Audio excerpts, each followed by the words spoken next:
Good afternoon. First, I'd like to for giving me an opportunity to talk in this uh, wonderful webinar. Um, my name is JCU. I'm from Seoul, Korea, and I'll be talking about subscapularis tendon tears. I have nothing to disclose for this talk. Um, so I want to talk something about a subscapularis tendon tears and what I know probably or maybe is that much, and I'll try my best to tell what I know. And as you know, before it was the forgotten tendon, now it's known tendon, but it's still evolving. Um, for 20 years ago, exactly, Lowe and Burkett said it was a forgotten tendon. And why was that? My perspective on that neglect was that it's a huge tendon. If you look at from a JBGS Harriman's paper, 1992, you can see it's almost equal to the entire superior posterior component. So small tear in the subscap was neglected. Secondly, all the reports from 1980, 1800s to 1990s, if you look at, they all report isolated subscap tendon tears, which is very few, 7 cases, 16 cases, and these are people who does a lot of shoulder surgeries at that time. So the incidence of isolated is very few.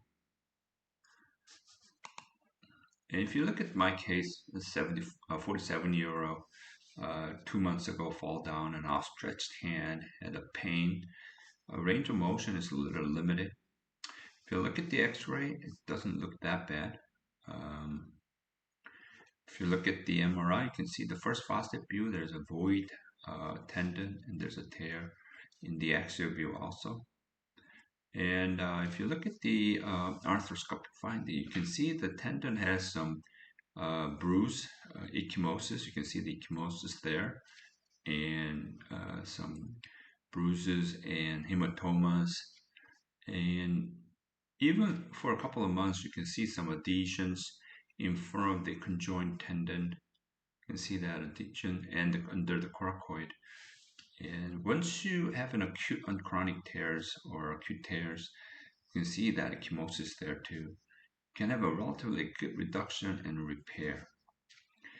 And if the patient is good, you can see that if the patient is very good in terms of range of motion, even at 6 months with the healing tendon. And then we reported the isolated subscap tendon tears already and with the good significant results. The third theory is that the shoulder joint is for luxury. So first just treat spine and knee, and then the patient seeks for the shoulder pain. So I think we should look for subscap tendon tears, but not just for an isolated, but we should focus on the anterior superior tears. So why should we focus on anterior superior tears? If you look at my series in arthroscopic cases, about 4,000 cases, you can see half of them have some involvement of subscapularis tendon tear. If you look at the rotator cuff repair patient, you can see 53% had combined tears with the supra. So the isolated case is only 5%, with combined is 95%, so which is a huge number. And that's why we considered subscap tendons rare when you just look at the isolated. So I think with the Philip Collins's classification, I think there are pretty much similar incidents of anterior superior versus the posterior and superior. And I think the upper 1/3 and upper 2/3 or 2/3 tear is very rare without any supra involvement. So this is very common MRI, the sagittal view that you can see supra and infra relatively having a somewhat similar proportion of tear. and re-reported our series of these combined tears with a single row repair.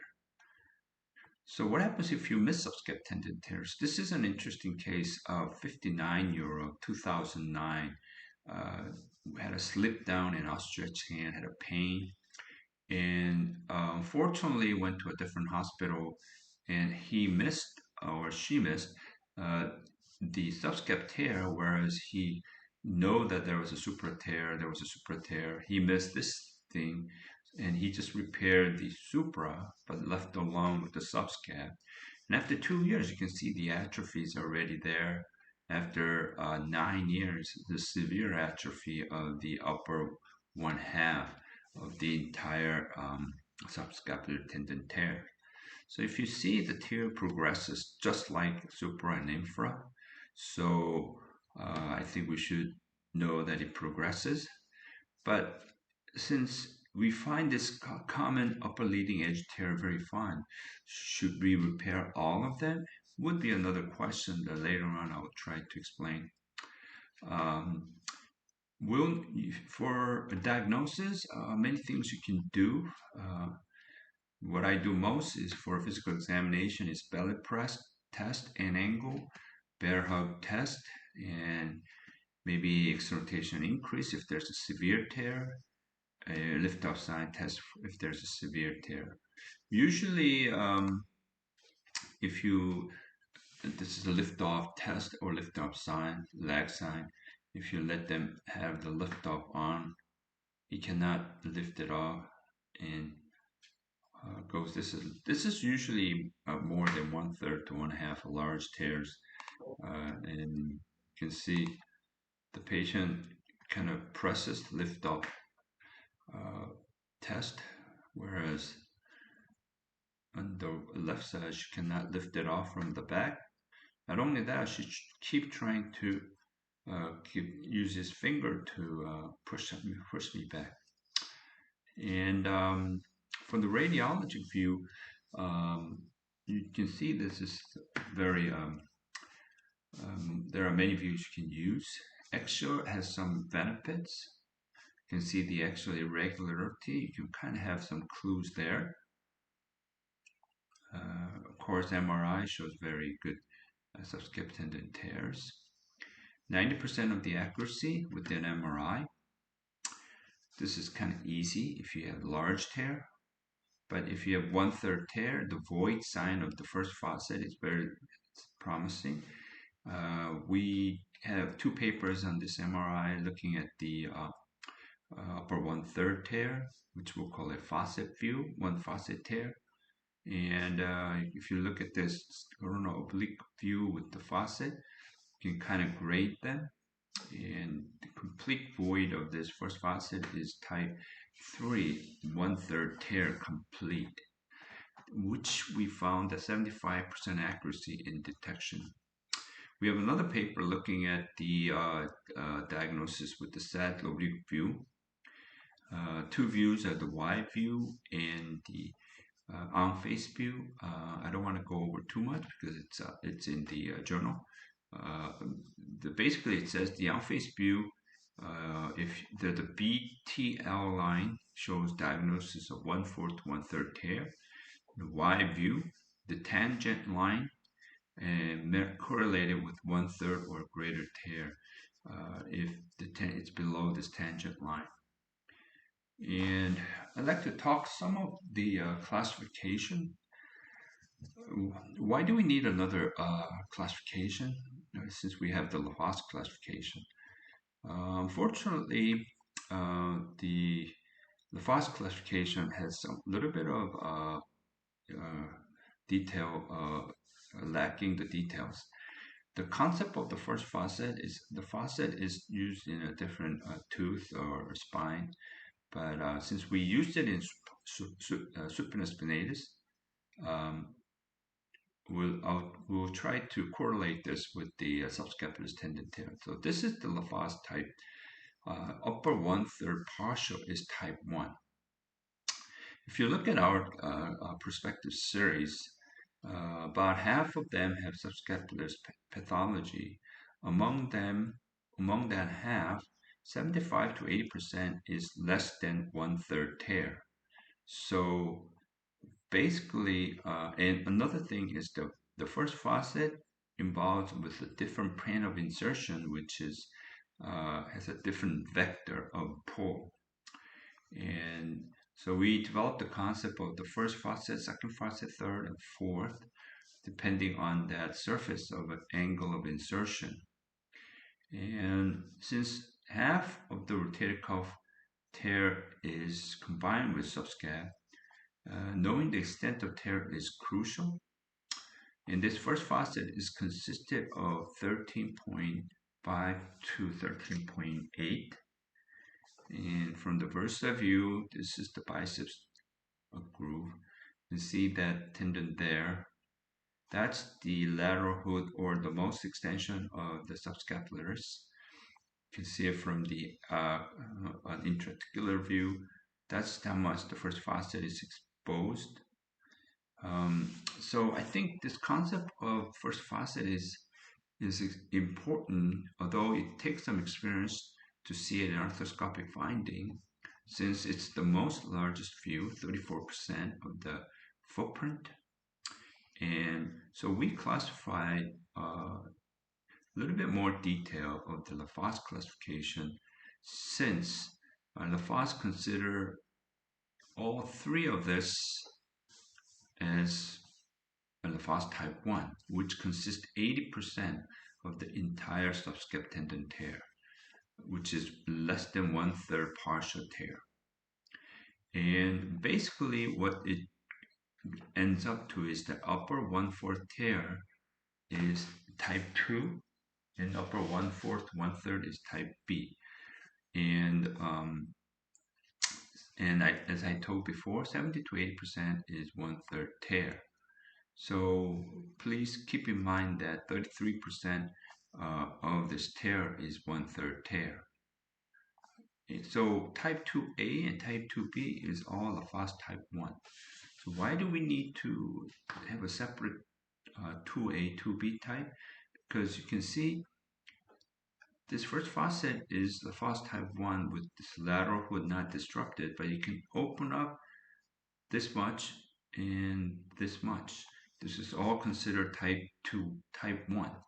So less than 50% of the first facet I consider as 2A, which looks like this in the intraarticular view. If you look at the video, it looks like a very benign tear, but in the biceps has a relatively okay pulley right now. But and then if you go over, divide it a little bit, you can see the footprint is exposed like this, and consider that as 2A. And for greater than 50% of the first facet, you can see the first facet there, the lateral hood is open there, and the opening looks like this. Exactly the same view. You can look at that first facet. And Lafosse type 3 is Lafosse type 2, which is the complete 1/3 tear. And this is seen in our first facet view. You can see it in the arthroscopic sometimes, but this is not that common. This tear, you can see the supra subscap biceps is right there. That's the first facet view. And the leading edge is right here. So you see that first facet there, lateral hood, supra, and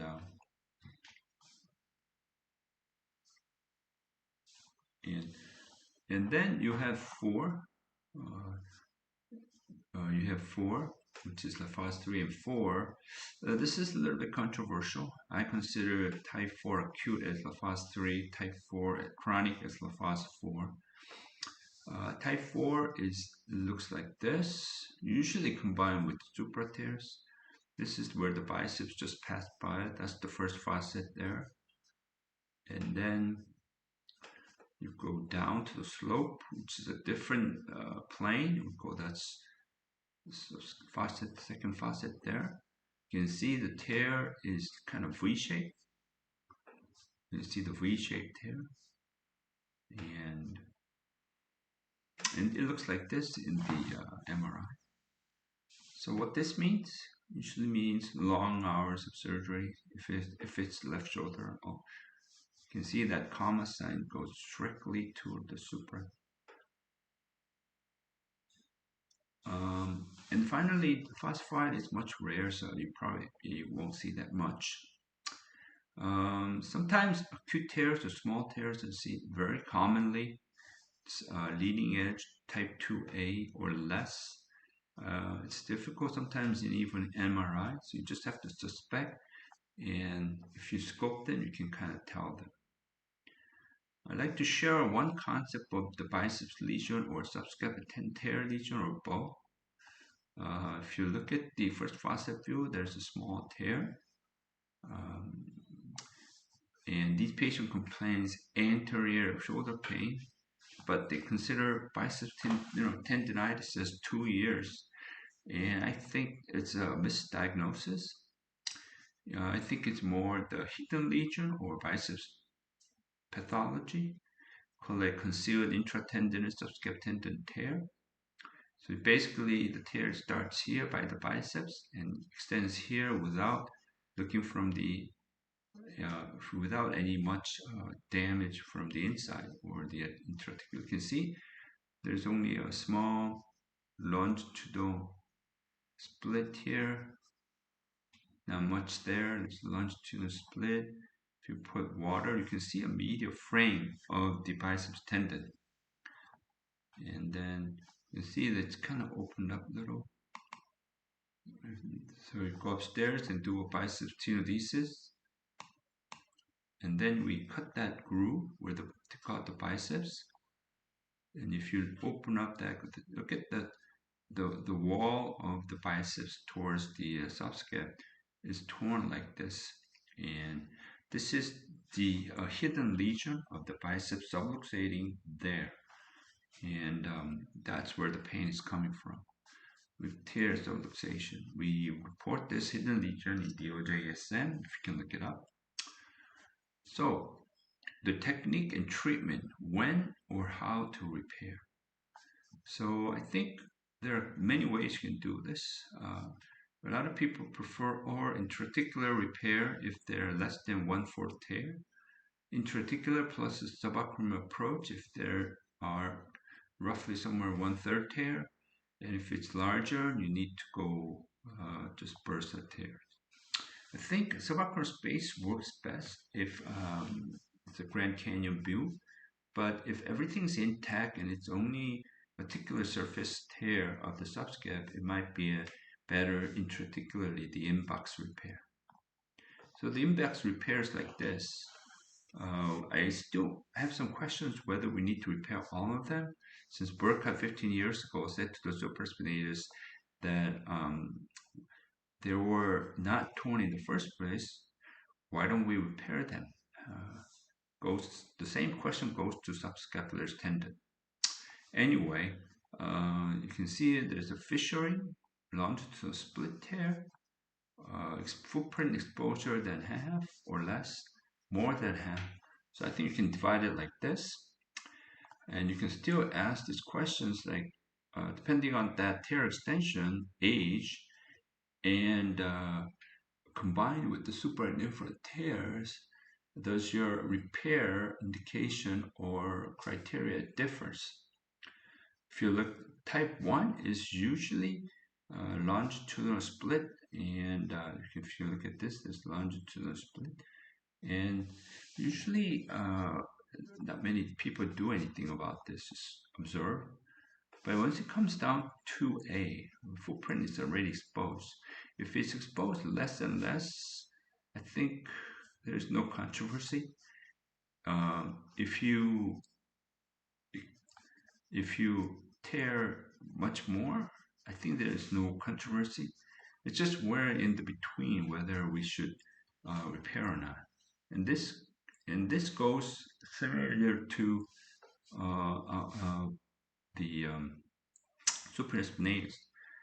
You can see that the tear, as I showed you this before, the lesser than 1/3 is very controversial whether repair versus not repair versus less controversial if it's a larger tear. And you can see, you can draw it again here. That's the tear right now, the lateral hood opening. If you have lesser tear, we have more controversy versus more bigger tear where you can just have to repair it. So I think it's the same concept. Less than 1/3, 1/4 tear, I'm not sure if we need to repair all of them, but some people are very active even if older age.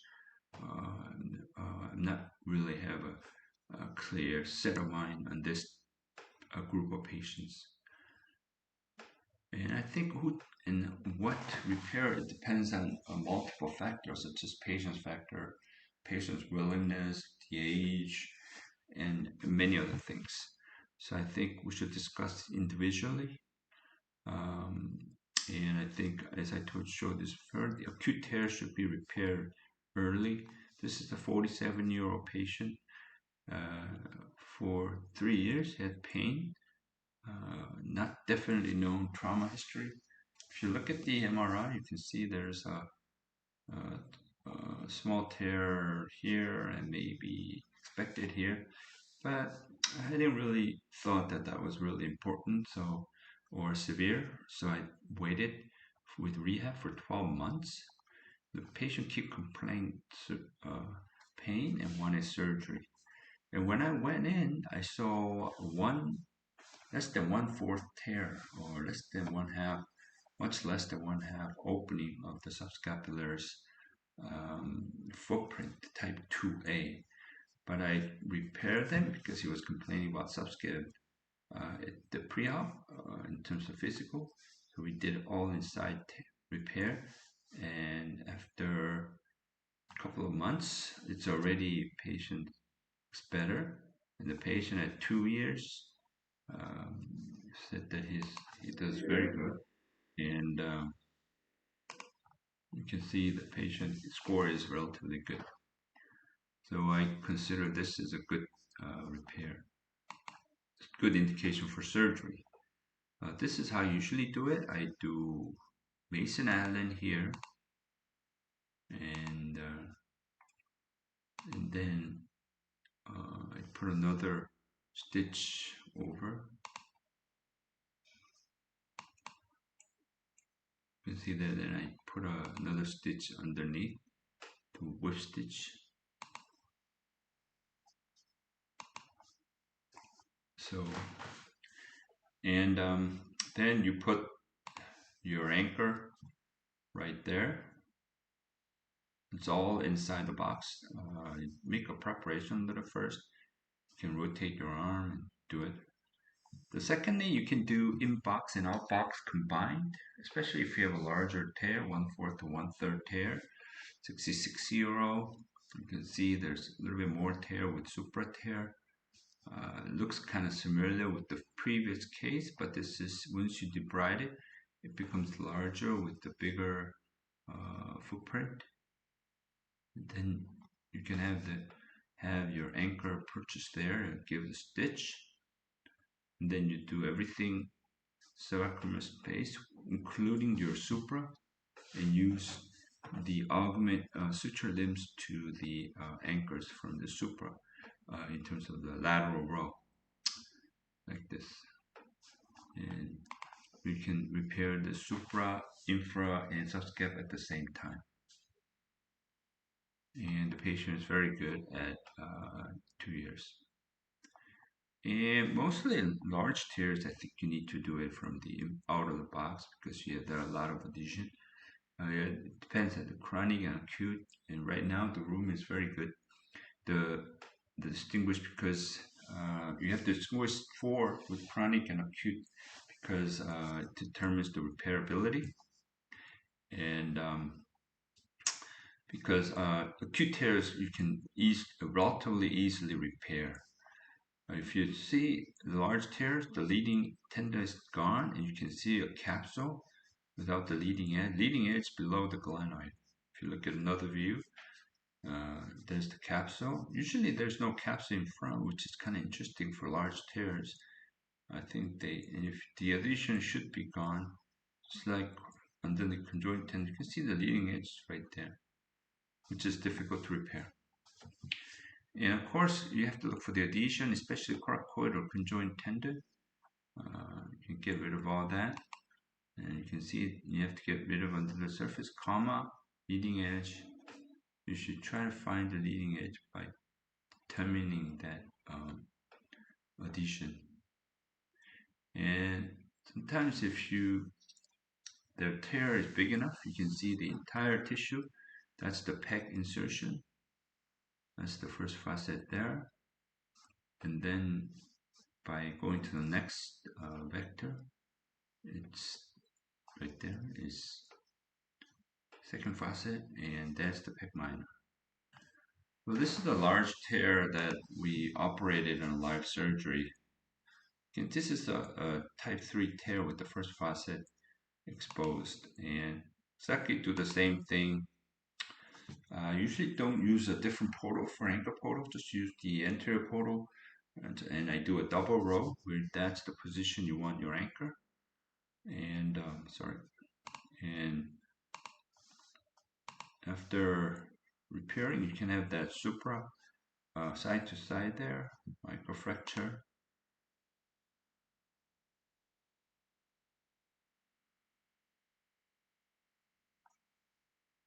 So eventually you get everything. And I usually don't do side to side, but for the retainer interval, I don't want to close them. And there's the axillary nerve. You can see that you can do a little bit of a tendon there.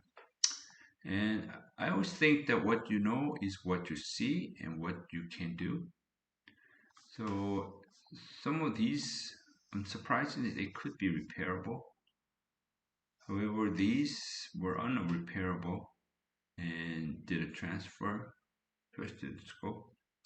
And then finally, there's a limitation, can't repair, so we need to do some transfers. So my future thoughts, I think the impingement not only impinges on the conjoint tendon, but impinges on the coracoid and conjoint tendon. And this is where I placed the anchor for double row. A couple of other publications I have with the technical notes you can kind of give your reference. So the concept of first facet, the footprint opening, 1/3 tear, which considers part 75% of tear. So I think we need to develop a protocol to who, when, and how to repair with these partial tears. And I am most likely doing a double row even for super tear, subscap tears, since it looks much stronger. Thank you very much.